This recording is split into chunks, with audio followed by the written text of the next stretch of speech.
sterk time på dag 2 i det offisielle programmet. Og lytte til disse to fredsprisvinnernes modige fortellinger. Jeg har vært opptatt av å høre fra dem hva det internasjonale samfunnet kan gjøre for å styrke arbeidet med det frie ord. Hva kan vi gjøre for å utfordre autoritære ledere som holder den frie stemmen nede? Og vi har fått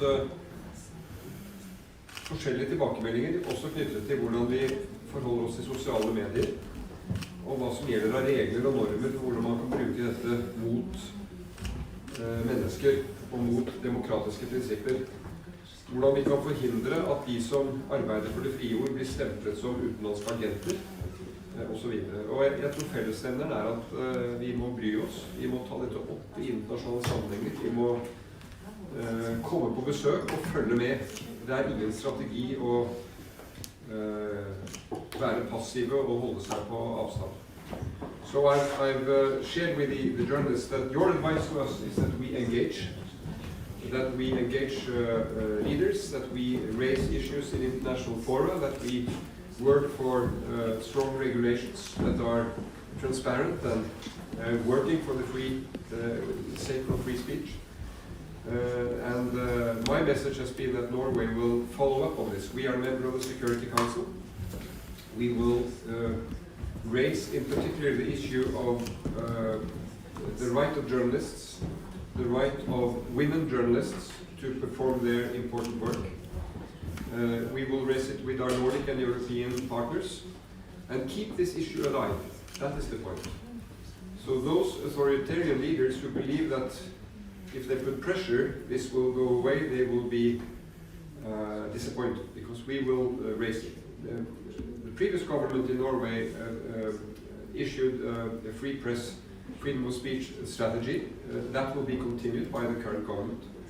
And you will hear that today, Maria, in the foreign ministry, by the foreign minister. It's high on our agenda. So here there is continuity from Norway, and I believe with Nordic and European partners. So it's been great to have you. We will just spørsmål eller for å si noe. Maria, would you like to say a few words, or? Yes. You have said so many words already. I want to say thank you. Thank you. It's been an incredible time the last few days here, and in particular, thank you, Prime Minister, for nominating me. So on every front, we've had a wonderful discussion that focused on the most important things that will influence both my country and my future. Thank you.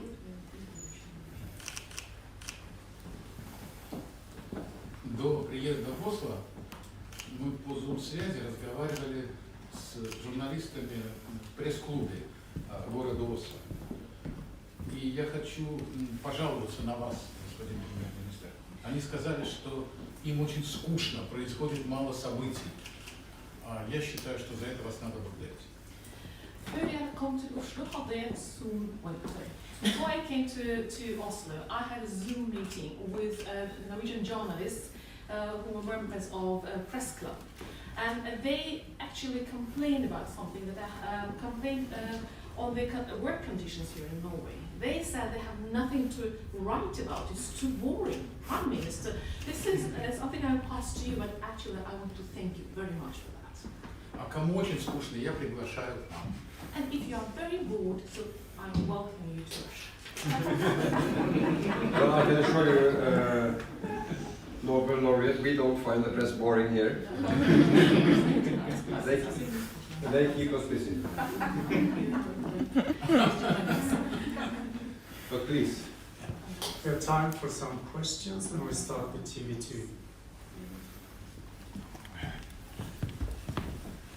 I'm Stolt Olsen from TV2 Norway. Two questions for both laureates.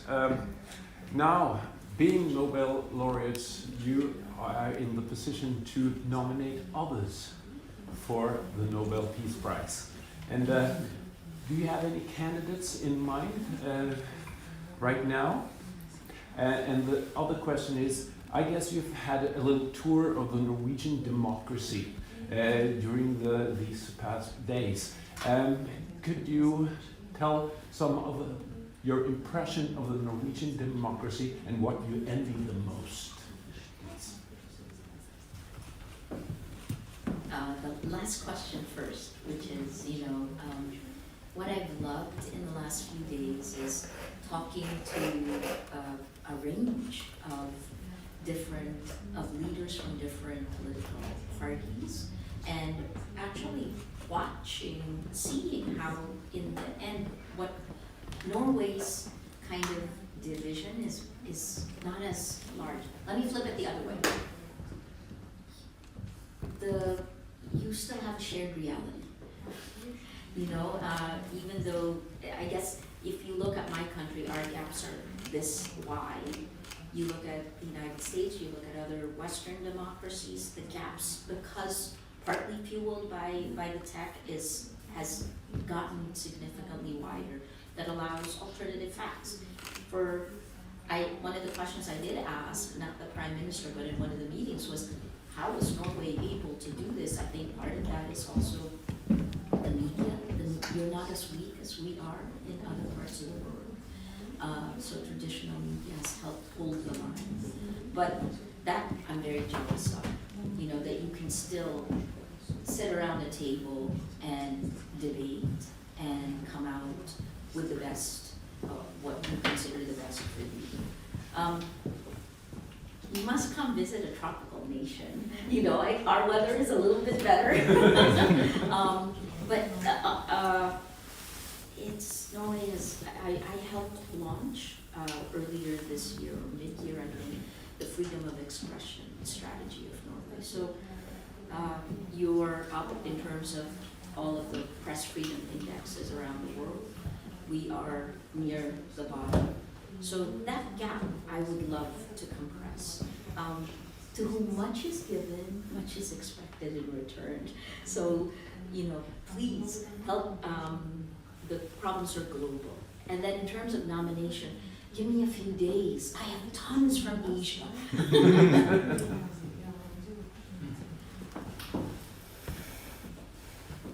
Вопрос о номинации на Нобелевскую премию очень интересный.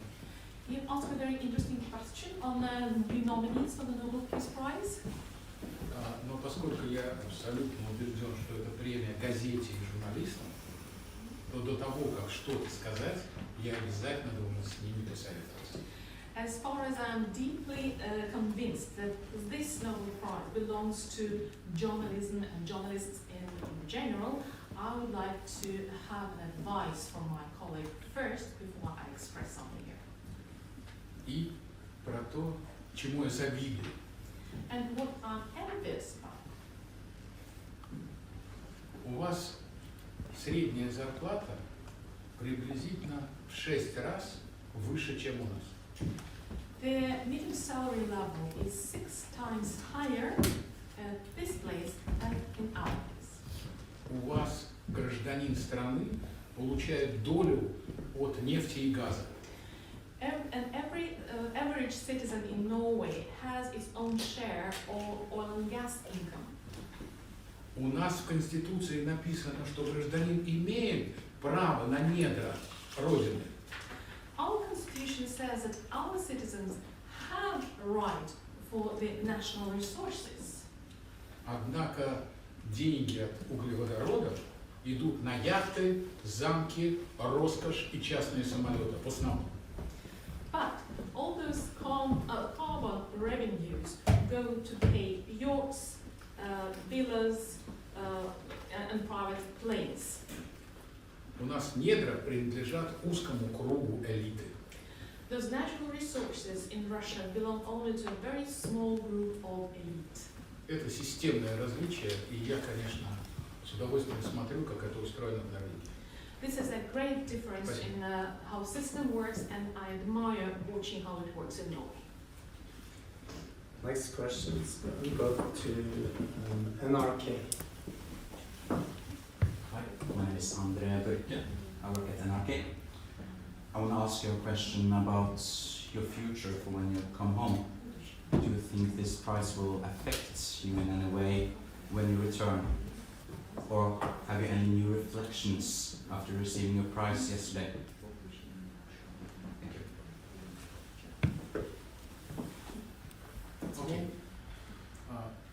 большое будущее, You have a great future. потому что такой же вопрос задавал господин премьер-министр. Because you ask the same question as the Prime Minister asks. Я не знаю, как ответит Мария. I don't know what reply will Maria give. Я не знаю, чем обернется в результате вручения Нобелевской премии. Personally, I do not know how the Nobel Peace Prize will turn out for me in the future. В отношении газеты, но я отлично понимаю, я говорил вам, о том, что теперь каждое слово, сказанное после получения этой награды, оно становится намного более громким. Поэтому нужно очень крепко думать и пользоваться вот таким вот влиянием. Мы постараемся. And it applies to the newspaper as well. But what I already realized that this Nobel Peace Prize empowers and obliges me and the newspaper to think through what we say, because every word we are going to say hereafter will be heard by many more people and will sound louder than before.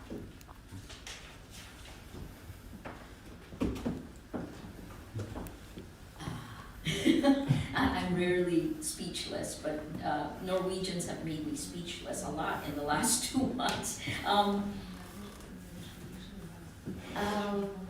Like Dmitry, I don't know what the future will bring.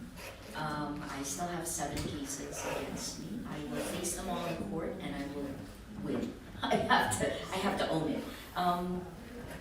But we are walking into a moment in our elections, which are scheduled for May 9th next year. So as Rappler, we are already focused on coverage, on making sure that the facts reach people. You know, it's I call it the Avengers Assemble moment. You know, anyone with superpowers, come on, we have to come together we must protect our democracy. So I'm focused on that.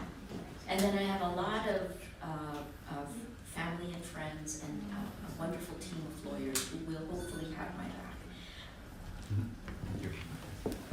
Last question to Ressa. My name is Linnea Ressa. I'm from our online newspaper, Laureates. My question goes to Nobel Peace Prize winners. Today's youth is the future.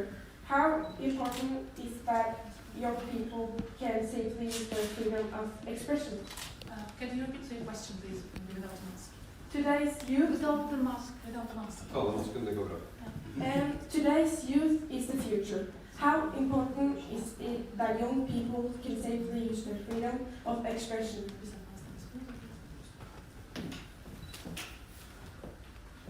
First of all, one of the most energizing parts of the visit is yesterday when we were outside with the youth, because it's a great reminder of exactly why we do what we do. And I think Norway, you know, as including that is wonderful. Freedom of expression is the core of every other freedom that is guaranteed in the Philippine Constitution, guaranteed in democracies around the world. So as you get older, there are many things you will decide, you will make choices, and you'll find that at the core of all of that is your ability to speak your mind, to be respectful of others, but to speak your mind. You're coming into a world where freedom of expression or freedom of speech is being used to stifle freedom of speech. And so you must have greater armor, know when you're under attack, especially women. In the Philippines, women are attacked at least 10 times more than men. And pull a team together that will make sure that, you know, I was telling the Prime Minister, we have a joke, I have 4 co-founders, we're all women. And our thing is that only one of us can be afraid at a time. We have to rotate the fear. The other 3 will stand for her. Спасибо вам за вопрос. Thank you very much for the question. 2 коротких личных рекомендаций. I have 2 small personal recommendations. Никогда не читайте заметки и статьи, над которыми стоит кликбейт, заголовок с кликбейтом. Never read articles or, that is marked with clickbait. Это забирают бесплатно ваше время для рекламы. It steals your time to give you an advertisement. Второе. Старайтесь прийти на работу в редакцию, в которой, как у нас, например, принят регламент в отношении любого насилия, психологического, сексуального, в отношении абьюзерства. Second, when you're coming for having a job, try to find a newspaper where there is a regulation, a set of rules against all kinds of abuse, whether it is physical, mental or sexual. У нас создана специальная комиссия, и даже сам факт создания этой комиссии, безусловно, влияет на людей и на корректность их поведения. Да. In our newspaper, we have formed a purposeful commission or a team, work group, that works with this. And the fact of the existing of this commission already makes people behave respectfully. Принцип очень простой. Чтобы не пересказывать длинный документ, значит, работу в постель брать можно. I will not describe all the long document or retell, but I will just give you some principles. You can bring your work home. А вот постель на работу нельзя. Or to your bed, but you can't bring your bed to your office. Okay, that ends this press conference, and thank you all for coming. Thank you very much. Grazie, conferenza.